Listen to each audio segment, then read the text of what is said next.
こんにちは、はるなです。この動画はリスニングとスピーキングを同時に上達することができます。最初にちょっと見てみましょう。これは学校です。これは学校です。これは学校です。This is a school. これは学校です。その後、リピート練習、シャドーイング練習もしてスピーキングのレベルも上げましょう。まずは3つのスピードで聞いてみましょう。これは父の傘です。これは父の傘です。これは父の傘です。This is my father's umbrella. これは父の傘です。そのノートはあなたのですか？そのノートはあなたのですか？そのノートはあなたのですか？ Is that notebook yours? そのノートはあなたのですか？朝、友達と駅で待ち合わせました。朝、友達と駅で待ち合わせました。朝、友達と駅で待ち合わせました。I met my friend at the station in the morning. 朝、友達と駅で待ち合わせました。部屋の真ん中にテーブルがあります。部屋の真ん中にテーブルがあります。部屋の真ん中にテーブルがあります。There is a table in the middle of the room. 部屋の真ん中にテーブルがあります。今日は眠いので、早く寝ようと思います。今日は眠いので、早く寝ようと思います。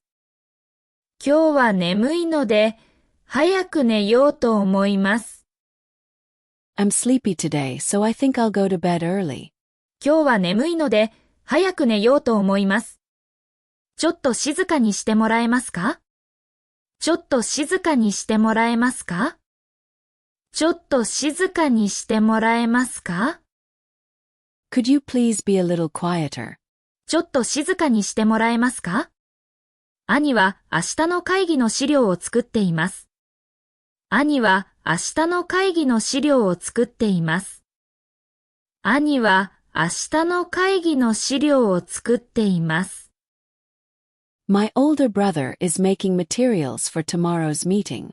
兄は明日の会議の資料を作っています。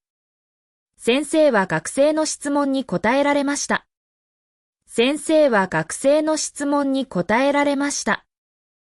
先生は学生の質問に答えられました。The teacher answered the student's question. 先生は学生の質問に答えられました。旅行の途中でカメラが壊れたことがあります。旅行の途中でカメラが壊れたことがあります。旅行の途中でカメラが壊れたことがあります。I've had my camera break in the middle of a trip. 旅行の途中でカメラが壊れたことがあります。忘れ物を取りに戻ったら、もう店が閉まっていました。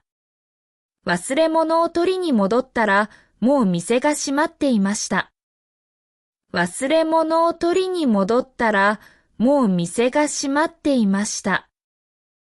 When I went back to get what I forgot, the store was already closed. 忘れ物を取りに戻ったら、もう店が閉まっていました。毎日の動画を続けるために高評価ボタンで応援お願いします。今度はフレーズを繰り返して練習しましょう。これは父の傘です。そのノートはあなたのですか？朝、友達と駅で待ち合わせました。部屋の真ん中にテーブルがあります。今日は眠いので、早く寝ようと思います。ちょっと静かにしてもらえますか？兄は明日の会議の資料を作っています。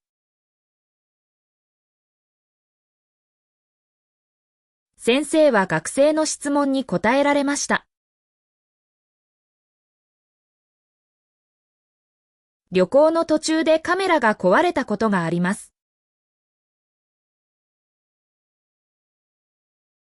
忘れ物を取りに戻ったら、もう店が閉まっていました。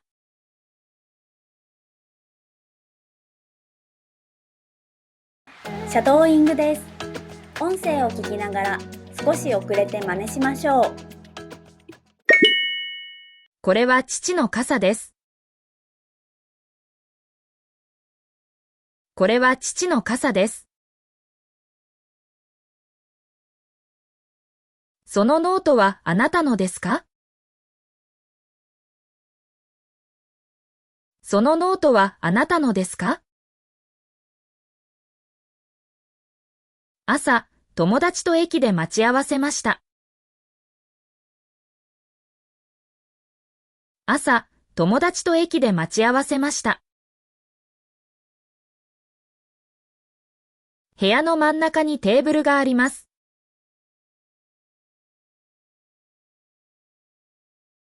部屋の真ん中にテーブルがあります。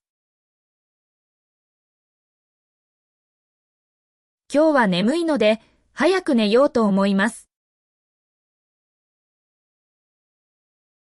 今日は眠いので、早く寝ようと思います。ちょっと静かにしてもらえますか？ちょっと静かにしてもらえますか？兄は明日の会議の資料を作っています。兄は明日の会議の資料を作っています。先生は学生の質問に答えられました。先生は学生の質問に答えられました。旅行の途中でカメラが壊れたことがあります。旅行の途中でカメラが壊れたことがあります。忘れ物を取りに戻ったら、もう店が閉まっていました。忘れ物を取りに戻ったら、もう店が閉まっていました。最後はクイズです。答えがわかったらコメントしてね。社長は会議の結果をご報告なさいました。社長は会議の結果をご報告なさいました。お疲れ様でした。クイズの答えは明日の動画を見てね。もっと練習したい方はメンバーシップ限定の動画もチェックしてください。英語を聞いて日本語の文を作る練習で1週間の学びをしっかり復習できます。それでは次の動画でまた会いましょう。バイバーイ。